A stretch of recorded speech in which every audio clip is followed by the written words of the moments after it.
Hey guys, it's Nathan from the Kentucky Cycling YouTube channel.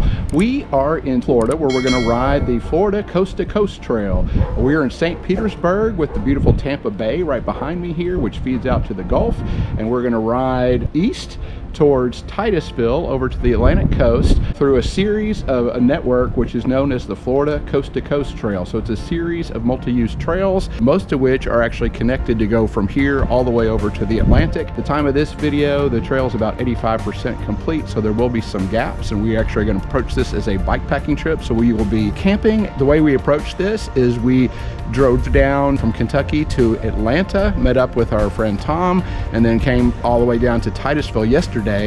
We didn't see that there was any kind of a shuttle service at this time of this video, so we rented a U-Haul, which is a pretty common practice here. We loaded up in Titusville, drove over to St. Petersburg last night, got up this morning, returned the U-Haul, and then made our way over here to the starting point. So we're going to spend the next 4 days riding across the state. Really looking forward to it.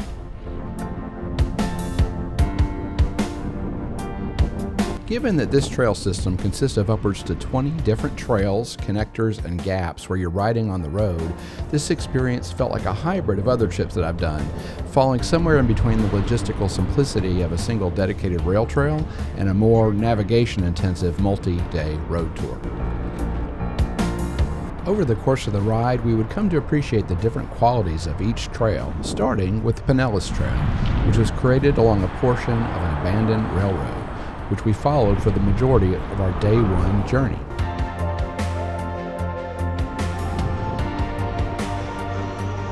Features of this trail include many trailside murals, lots of bridges over wider roads, and numerous crosswalks. With the push of a button, we'll turn on a flashing light notifying oncoming traffic to stop. The trail also has some of the better signage you'll see along the way, including an archway with the name of different places you pass through.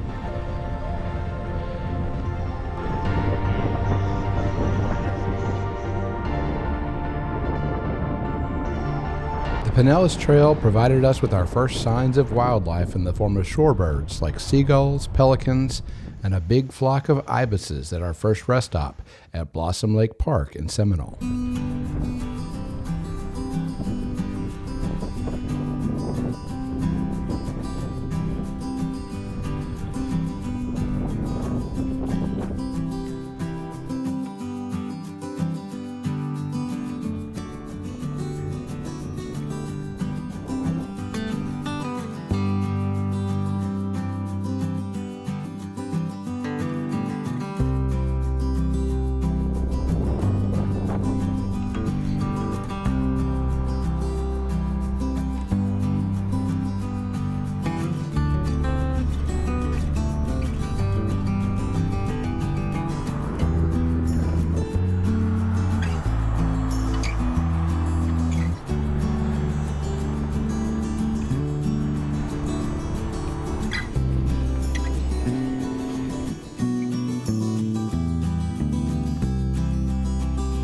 Our day one lunch stop was in Tarpon Springs, where there are lots of great eateries close to the trail. We enjoyed a trailside meal at Tarpon Tavern, which offered the added benefit of outdoor seating overlooking a courtyard where we could park and see our bikes.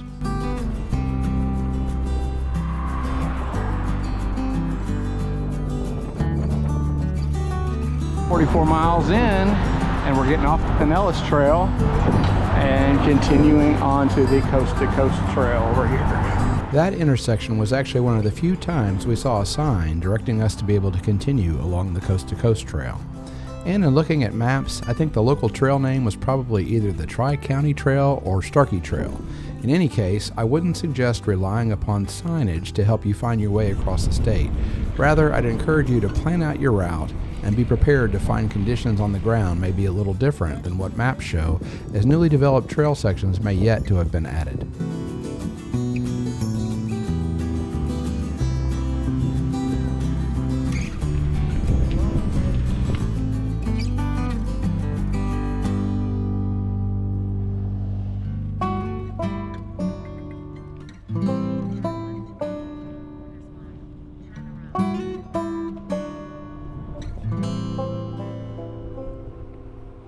As part of my research for this trip, I came across a video on the Pedal Power Adventures YouTube channel that made use of a gravel and sand service road to cut up to the Serenova Tract Campground, which offers free camping via phone reservation. So I thought it would be fun to follow suit and up our adventure level for the last 12 miles or so of our ride and make camp there for the night. And I'm really glad we did, as it not only afforded us to see more of the Starkey wilderness area, but provided for more wildlife encounters. Tom and I got to see an armadillo, while John had an alligator cross the road right in front of him, and he got to see a screech owl.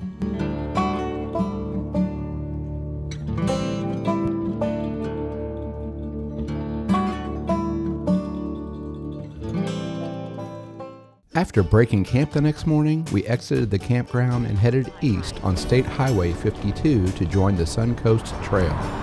With the fast-moving high volume of traffic and a newer rider in our group, we elected to sidewalk surf the otherwise empty sidewalks rather than take the bike lane for a little extra safety before crossing over to a multi-use trail. While the section of the Suncoast Trail that we would ride for the first 20 miles or so of the day was far more open and noisy due to its proximity to a major highway, there was still lots of interesting things to see on the opposite side of the trail. And there were several instances where the trail dipped away from the highway and provided more tree cover, which was nice. It should be noted that the majority of other cyclists we encountered were not through riders, but locals, several of whom took an interest in us as we passed through. It was in this section that we first saw other touring riders. It was at the wind chime tree that we had the good fortune of meeting Andrea and Klaus, a German couple who have been touring the world by bicycle for the past 3 years. For some serious bike touring inspiration, be sure to check out their blog at streetpepper.de, where you are sure to be in awe. The wind chime tree was, according to an article in the Tampa Bay Times in June 2007, created by Gus Guadagnino as a memorial to his mother, Josephine. Shortly thereafter, others began memorializing their own loved ones at the site by hanging wind chimes in the tree.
Both the Good Neighbor and the subsequent Withlacoochee State Trails provided a welcome change as we found ourselves away from the highway and surrounded by trees on both sides of the trail.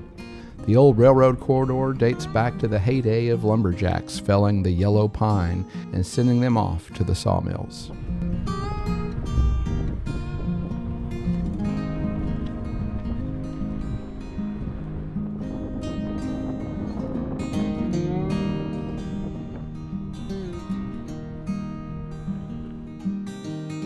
We exited the multi-use trail at Ridge Manor Trailhead and headed into town to a nearby shopping center where we enjoyed breakfast for lunch at the Breakfast Station restaurant. We then picked up some supplies before beginning to navigate the largest trail gap of the trip. We made our way along Highway 50 for a bit before dipping off into the Richloam Wildlife Management Area, which is also known as the Green Swamp. We were excited to make a visit to the Richloam General Store, which appears on the National Register for Historic Places. It served as the store, post office, and train depot for the community of Richloam until 1936. In 2016, the building underwent a major restoration, and after being closed for 81 years, the doors reopened in February of 2017. Whether you just want to step back in time or enjoy a sweet treat or specialty soda, this place is well worth a visit. My trip research found that the Richloam WMA also offers a free primitive campsite that is available on a first-come, first-served basis. Given that we were here on a weeknight in February, we figured our chances of getting it were pretty good, so we set off into the Green Swamp to find camp for the night. Not long after we left the main road, we found ourselves experiencing some of the harder to navigate sections of sand where we found ourselves walking our bikes. And when we located the campsite, we found a backcountry site that was quite overgrown and appeared to not have had any maintenance for quite some time, with a picnic table with only one board left in the top. Despite the fact that we wouldn't necessarily recommend this site to others, it was still pretty cool to be able to spend the night in the Green Swamp. With our longest day riding ahead of us and knowing that we'd have to do some hike-a-bike just to get back to the main road, we elected to figure out a shorter way around the gap than the traditional way through the WMA. We felt like this was definitely the right move for us, not only because it allowed us to cover much more ground in a much shorter period of time, but also because we got to spend more time out here than most by camping. For others interested in this kind of hybrid approach, I've included links to my Strava rides in the YouTube description. Thankfully, we were able to minimize our time on highways by making use of some secondary roads that paralleled the main roads. And when we did have to ride along the highway for short sections, there was a shoulder in most areas.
West Orange Trail.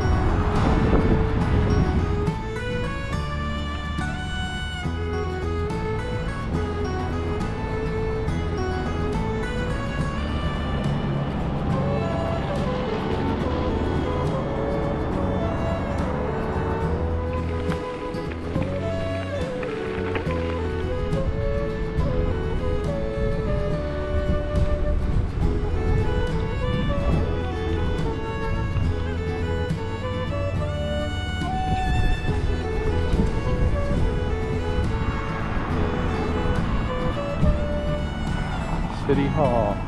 Our day 3 lunch stop was in Winter Garden, a very chic little town in the greater Orlando area, with lots of dining options and cool little shops on Plant Street in the vicinity of Centennial Plaza. This is a really cool place to stop and spend some time.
Piece of infrastructure here. Getting ready to go under the road.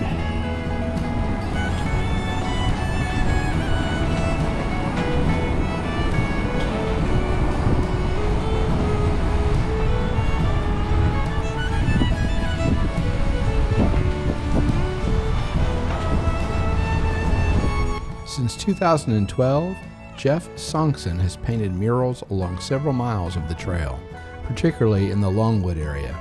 The project is known as Paint the Trail. With the self-professed obsessive painting disorder, Jeff has painted a lengthy section of privacy fences along the trail with a cornucopia of images that make for one of my personal favorite sections of the trail. Be sure to carve out some extra time in your trip and be able to stop and appreciate all the great art in this section. While the Paint the Trail section was one of my favorites, the section that followed was easily one of my least favorites, as it followed along very busy roads with wide intersections, and we were heading into rush hour. With rain in the forecast and close to 80 miles on our legs, we were anxious to get to Lake Monroe Park and make camp for the evening. This was the most developed campground of the trip, with some amenities that we were really looking forward to, which included a really nice bathhouse with private bathrooms with showers, and both water and electric right at our campsite, all for a very reasonable price paid via phone reservation. The only potential downside here was some white noise coming from a nearby plant and some freight trains, so if you're a light sleeper and like to stay here, you may want to bring some earplugs. Our final day of riding would prove to be the most logistically simple and in some ways the most enjoyable. Signage was some of the best of the trip, and as we started moving southeast towards the coast, the trail became more rural, and instead of navigating busy intersections, we were able to enjoy a more traditional rail trail experience with long, straight stretches, so the focus moved away from navigation to just being able to turn pedals and enjoy the ride.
At about 26 miles into our day 4 ride, we got the opportunity to experience the hospitality of Virgie's Pit Stop, where you can sit and rest under a shelter and get a snack and a cold drink, with payments being made on the honor system. And don't forget to sign the guest book.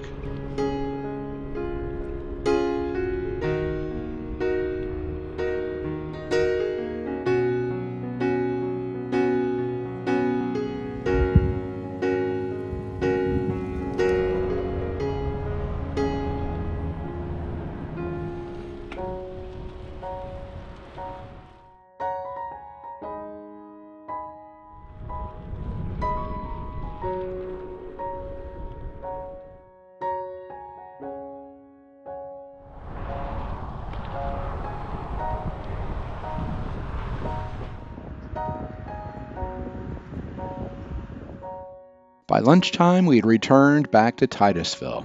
Given that the Space Coast Trail is yet to be completed, many choose to end their ride here. But the completionists in us wanted to navigate the last gap in the trail and make our way to the Atlantic coast.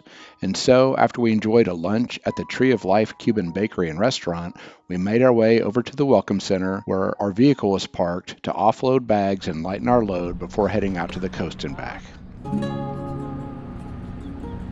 After crossing over the bridge, we found ourselves in the Merritt Island National Wildlife Refuge, which provides a wide variety of habitats, which house more than 1,500 species of plants and animals, and is especially popular for bird watching.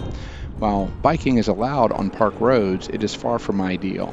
It should also be noted that riding is currently prohibited on State Route 406 from 6 to 8 a.m. and 3 to 5 p.m., and some sources do not recommend biking on the paved main roads due to traffic, high speed limits, no shoulders, and no bike lanes. Once we reached Canaveral National Seashore, the roads became much better, both in terms of the riding surface and car volume. The National Seashore is managed by the National Park Service, so if you have a pass, bring it with you. Otherwise, you'll need to pay a fee to enter. At the end of the day, this was an amazing trip that we would definitely recommend to others. And the Coast to Coast Trail should only improve over time as more sections of the trail are completed and it nears and reaches completion. It was especially nice to be able to head south and escape the winter cold and enjoy the tropical climate of Florida. In closing, I want to extend an extra special thank you to John and Tom for joining me in this bucket list adventure. As always, we hope you found this content useful. If you did, please like the video and consider subscribing to the channel. Thanks.